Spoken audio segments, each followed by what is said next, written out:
Mogia jong chwalo no wako kali yore waduto te mag tudoko kinyi makauno kapok ne wadhi yueyo do nitiere wach moro mang'ise ni magi. Erokamano, adona ler ni deficit mar 1.4 billion chieng' wacho ni en mar department mar nyithindo matimo gima iluongo ni rito nyithindo kata child protection. To ido ka department ni en department manyien manyawa wacho no kedne jatelo manyien. Koro ka adiera wakelo jatelo manyien, koro department otere level mamalo makoro omiye ng'ama iluongo ni PS. To PS ni donjo to budget be koro onge go. Koro chalo gima omiyi tich to pesa moro mitigo tich momiyi no koro onge. Koro is very important ni komi ng'ato tich no kodi ni wach nyithindo ni ji nyowacho ni koro wakel department to mi tich momiyi no onego mi pesa mitiyo. Koro deficit mochieng' wacho ni adona lere ni en marango. Ibro yudo ka chik wacho ni nyaka wabedi ng'ama iluongo ni children officer. King'iyo weche education wan ng'ama iluongo ni japuonj. Japuonj iyudo nyaka e sikul. King'iyo weche mag health, ng'ama tiyo health iyudo nyaka osiptal. To kiya osiptal e kor gweng' wan gi community health promoter. Kiduogo e weche nyithindo gi, ofisa matiyo tij nyathi sama wuoyo kodi ni gigike sub county. Koro wacho ni wan gi ofis mar nyithindo to kia e sub county to onge. To chieng' wacho ni mantie sub county ni bege tin. Ti wacho ne kendo ni child protection nyaka otin. Koro services ma jogero motimgi. Nyathi onge sub county. Nyathi ni e kor gweng'. Ko onge dala to en e skul. Koro mondo ja sub county ofisani ang chope kor gweng' kucha. Jogi onge mahuta. Wan tiyo kodgi. Idhi kacha ti wacho ni kes moro mako nyathi ni dhi ukony nyathi. To koni ni an onge mafuta. Koro nywa penjore to mafuta maonge ni en ga dier wadhi nyaka budget. Gima timore Kenya kama onego jopiny onge. Afisa miluongo ni children officer ni. Higa achiel pesa momiye e sub county kacha ok rom kata 150,000. 150,000 to in sub county mane hiko menda machako Julai to kendo higa achiel Julai. Tidwa ni iwuog ofis ni iwuotho e sikunde mondo ing'e ni hali mar nyithindo chalo nade e sikunde. Idwa ni iwuog ka idhi e kor gweng' ing'iye ni to nyithindo gi odak e udi machalo nade. Nyithindo machandore mwacho go ni onego bed ni jogi wuok e ofis to dhi kucha ok oromo gibed ofis gi kompyuta. To kaka giwuogi gidhi ofis ni emomiyo Walter wacho wan ema wakonyo jogi. Pesa ma NGOs kelo Kenya ka makonyo nyithindo higa manyokalo king'iyo data mantie gi sirikal 12 billion nyodik ni children. Koro kikawo pesa mag NGOs te madhi e weche nyithindo kidhi ka ntie ofis sirikal makawo data no higa manyokalo cha ne en bilion 12.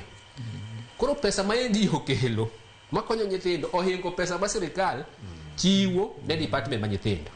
Koro momiyo Walter wacho ni wabe jopiny penjowa ni une sirikal. Koro wabe wadwa kelo wiwa matin. Ni ka sirikal ok omedo pesa to wabe kara koro nyi neno ka jo Amerika nyokawo pesa gi.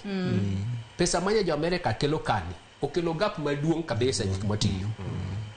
Wach ma nyithindo pesa jo Amerika ne time mang'eny kabisa. Tido ka jo health ka emaji nye uwe mang'eny wach vaccine which is true. To kidwo koro nyithindo konigi nye gikete pesa be. Man kuma tiye nye wayudo pesa no. Sani koro waonge koni.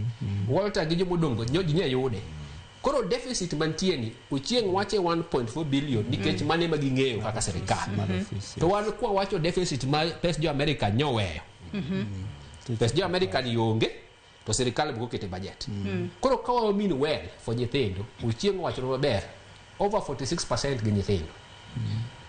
Koro gimacho kane Joyce ka gimiwa thuolo atingo budget ka somni wadwa somo gima nie bunge tasa pokoro mana highlight moko kuom gigo ma ochuno mo jo be piny ng'eyo gibidongo ni primary gi junior school gi secondary ni onego be nie budget. Gimotere bunge wan gi budget are primary education gi secondary education. Gima nyaminoni wacho ni ipando ni en gang'o junior ni onge ka. Anga mundo sirikal ndiko ni primary junior, senior, secondary. Koro kipenjo ni junior school ni pese en gadi. Okodwa ni ng'ato dwokowa, wadwa ndike. Ugdhi budget tung'e ni mae pesa moket kanyo. Sani wadhi bedo gi biluongo ni senior. Koro senior school ni chakore January gima biro. Koro budget ni koko ndiknwa ni primary education en kama, junior en kama, secondary en kama. There's a problem. Data ma ichiwo gi National Bureau of Statistics ne gigolonwa economic survey. Gipango gino maler mawachonwa ni jo primary gin adi, jo junior gin adi. Number me expect the senior be koro nge. To kiduoge budget to koro chako nywand junior gi primary get together. Angoma en ga iketo gimo wacho ni itemization. Sanitary towel for example. Sirikal iwacho gi chik mar education ni nyaka ket pesa sanitary towel. To kinyane ka. Koro gap mo wacho kabisa monego wang'e kata wasom ni primary education for example. Primary education kata wach ni total en 26 billion. 26 billion ni kokinya break it down to kibronge ni nango. Secondary education ni kata wach ni 90 okibronge. Kidi ka jopuonj kokwanya yudo budget mwacho ni pes jopuonj primary en ma. Pes jopuonj junior en ma. Pes jopuonj kokwanya ng'iyo gigo to kata gima ni e bunge ni wabunge be nyaka nge nikech samotere dini onego gi verify. Koro for example ka gibege kale kama tie problem kumo chieng' wuoke ni kaka nye utere budget no serikal okelo department manyien. To department manyien ni osemi nyaka code mare iluongo ni 1186. To kinyo format mar budget mar department koter to chako tere gi format machon. Koro ichalo from our perspective okaluoro mawacho from the civil side one wachalo nitie ngama set PS up we need to ask this question in teach to budget mitero kucha to en machon.